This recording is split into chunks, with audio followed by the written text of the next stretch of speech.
morning, students. I, Suman Malav, Hindi teacher of Shivjyoti convent school, Hindi grammar में आज हम पढ़ेंगे चैप्टर 2 वर्णमाला तथा मात्राएं, अल्फ़ाबेट एंड साइंस। हमारे मुंह से तरह तरह की आवाज़ें निकलती हैं बच्चों, और इन आवाज़ों को ध्वनि कहते हैं। ये ध्वनियाँ जब किसी बात को बताने के लिए बोली या लिखी जाती हैं तब वर्ण कहलाती हैं। हमारे मुंह से तरह तरह की आवाज़ें निकलती हैं, उन्हें क्या कहते हैं? ध्वनि कहते हैं। ये ध्वनियाँ जब किसी बात को बताने के लिए बोली या लिखी जाती है तब वर्ण कहलाती हैं। वर्ण भाषा की सबसे छोटी इकाई है। वर्ण भाषा की सबसे छोटी इकाई है। वर्णों के 2 प्रकार हैं, स्वर और व्यंजन। वर्णों के कितने प्रकार हैं? 2 प्रकार, स्वर और व्यंजन। वर्ण देखिए, वर्ण उसके 2 प्रकार हैं, स्वर वॉवेल्स और व्यंजन कॉन्सोनेंट्स। स्वर किन्हें कहते हैं बच्चों? जिनका उच्चारण स्वतंत्र रूप से किया जा सकता है उन्हें स्वर कहते हैं, लेकिन जिनका उच्चारण स्वरों की सहायता से किया जाता है उन्हें व्यंजन कहते हैं। इनका उच्चारण स्वरों की तरह स्वतंत्र नहीं होता। इनका उच्चारण किसके माध्यम से होगा? स्वरों के माध्यम से। तो वर्ण के कितने भेद हैं? 2, स्वर और व्यंजन।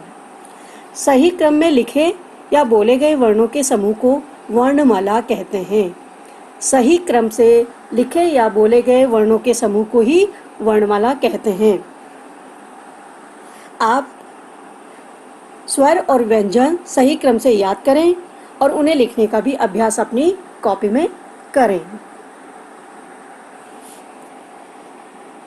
स्वर 11 हैं और व्यंजन 33।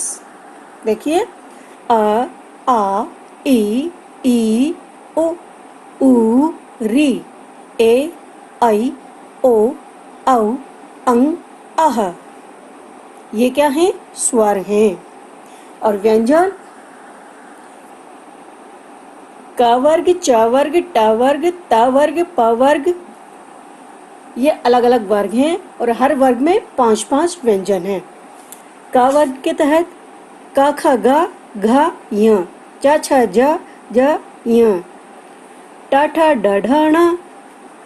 उसके बाद ड़ और ढ, जिसके नीचे बिंदियाँ लगी हुई हैं, वो बिल्कुल अलग हैं।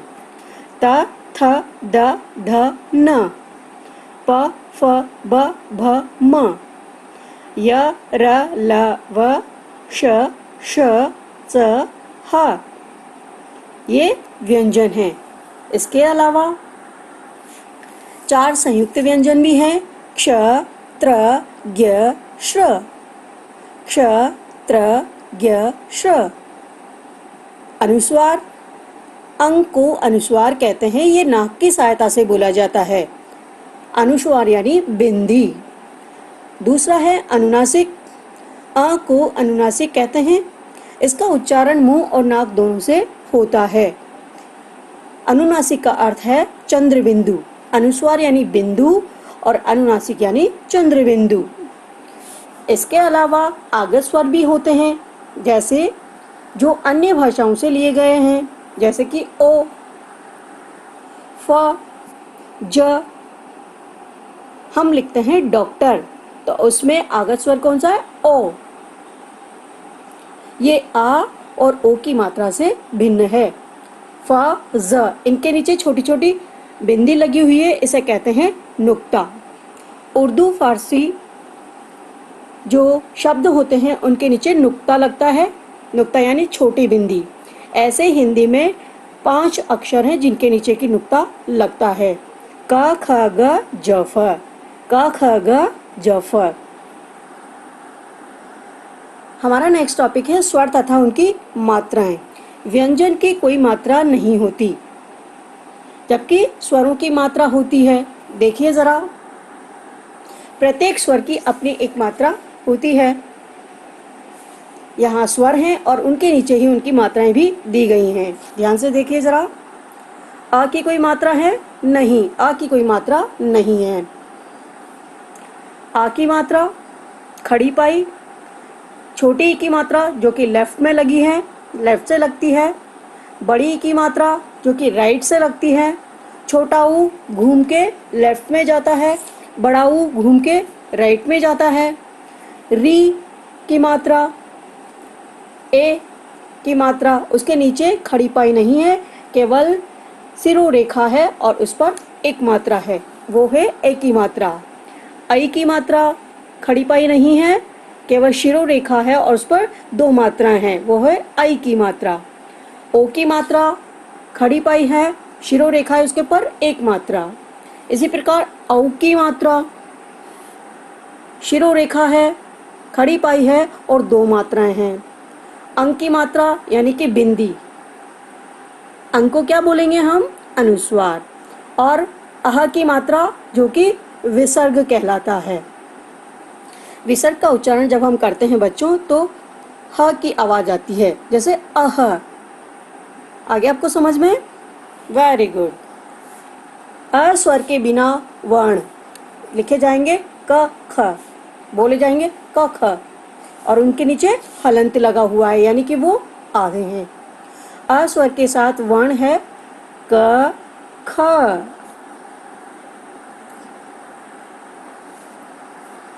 देखिए यहाँ स्वर, उसकी मात्रा और मात्रा के साथ किस प्रकार से वो मात्रा के साथ शब्द बनेगा।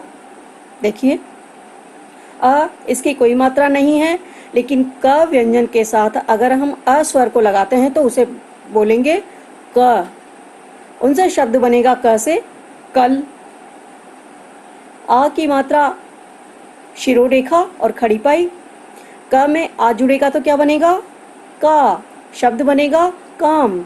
इसी प्रकार छोटी ई की मात्रा लेफ्ट से लगी है, क के छोटी ई की मात्रा लगी है तो बना है कि। क्या बोलेंगे इसे? कि। और इससे शब्द बना है कितना। बड़ी ई की मात्रा जो कि राइट से लगी है, क पर लगेगी तो बनेगी की, और शब्द बना है कीमत। छोटे ऊ की मात्रा जो कि लेफ्ट में घूमी है, क के लगी है तो बना कु, और उससे शब्द बना है कुल।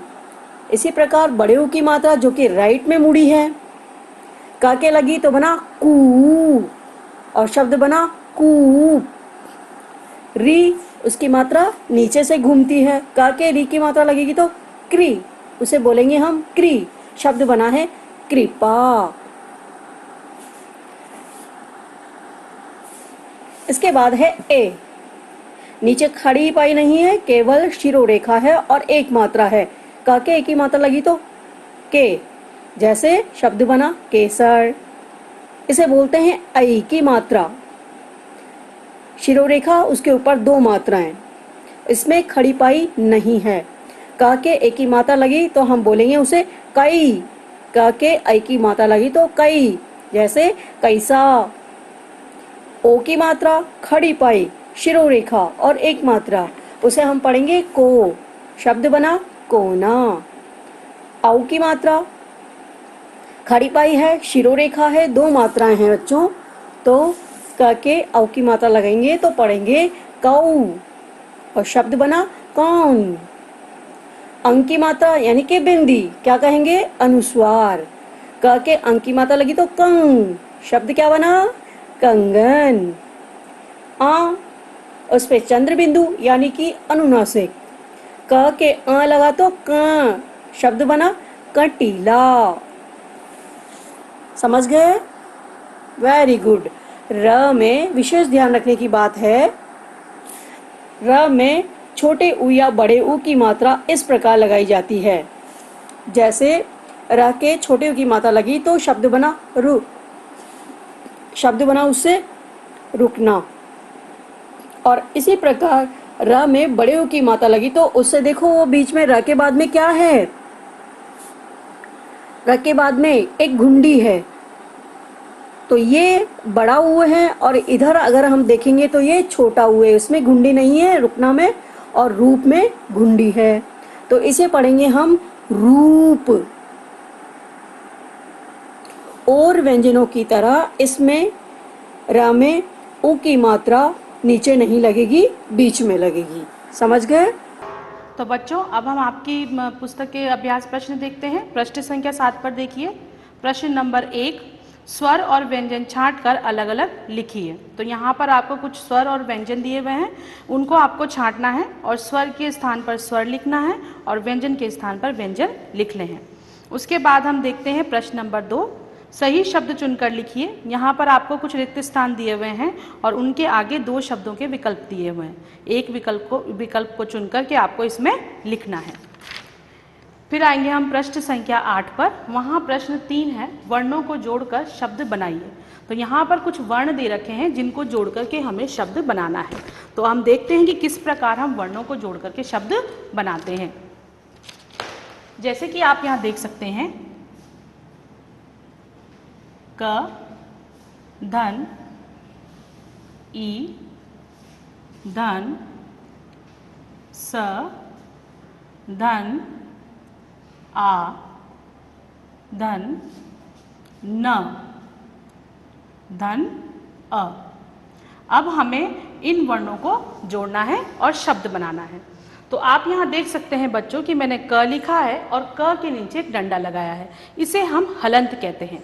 इसका प्रयोग हम तब करते हैं जब हमारे पास अधूरा वर्ण होता है, अर्थात वो व्यंजन जो पूरा न हो। तो इसके लगाने का मतलब ये होता है कि ये वर्ण हमारा पूर्ण नहीं है। और व्यंजन को पूर्ण करने के लिए हम क्या लगाते हैं, उसमें स्वर की मात्रा लगाते हैं। तो यहाँ पर कौन सी मात्रा दी गई है? ई की मात्रा, छोटी ई की मात्रा। तो यहाँ पर हम लिखेंगे क पर छोटी की मात्रा। उसके बाद यहाँ आधे स में हमें कौन सी मात्रा लगानी है? आ की मात्रा लगानी है। तो यहाँ पर स में आ की मात्रा और फिर है न के बाद है अ। अब वर्ण अ जो होता है उसकी कोई मात्रा नहीं होती, लेकिन उसके जुड़ने से ही जो है व्यंजन पूर्ण होता है। तो ये हो जाएगा हमारा किसान। तो इस प्रकार हम वर्णों को जोड़ करके शब्द बना सकते हैं। इसके बाद बच्चों आप देखिए प्रश्न संख्या 4, स्वरों को उनकी मात्राओं से मिलाइए। आपको कुछ स्वर दे रखे हैं और एक तरफ आपको मात्राएं दे रखी हैं, उनसे आपको इन्हें मिलाना है। उसके बाद है प्रश्न 5, मात्रा लगाकर शब्द बनाइए। जैसे कि आपको चित्र भी दे रखा है और शब्द भी दे रखा है, लेकिन उसमें मात्राएं नहीं है, उन्हें आप बनाएंगे। जैसे कि झ और ल, तो झूला, उस पर मात्रा लगाने से हमें शब्द पूर्ण हो चुका है। इसी प्रकार आप बाकी के शब्द भी पूरे करेंगे। प्रश्न नंबर 6 है हमारा, वर्णों को अलग करके लिखिए। तो जिस प्रकार हम यहाँ देख सकते हैं बच्चों कि यहाँ हमने वर्णों को जोड़ करके जो है शब्द बनाया था, अब हम इसका उल्टा करेंगे, शब्द से हम वर्णों को अलग अलग करेंगे। जैसे कि हमारा शब्द हो सकता है स, म, य। अब हमें इसके वर्ण अलग अलग करने हैं बच्चों। जैसे मैंने यहाँ आपको पहले बताया है कि वर्ण को आधा लिखने के लिए हम हलंत लगाते हैं। तो सबसे पहले तो हम स पर हलंत लगाएंगे, तो ये हमारा वर्ण आधा हो गया। धन लगाया। अब इसमें से हमने स्वर को अलग किया है, तो कौन सा स्वर है इसमें? अ, फिर धन, म पर भी हमने हलंत लगाया, फिर धन, उसमें से भी हमने स्वर को अलग कर दिया और इसी प्रकार य में से भी हमने स्वर को अलग कर दिया।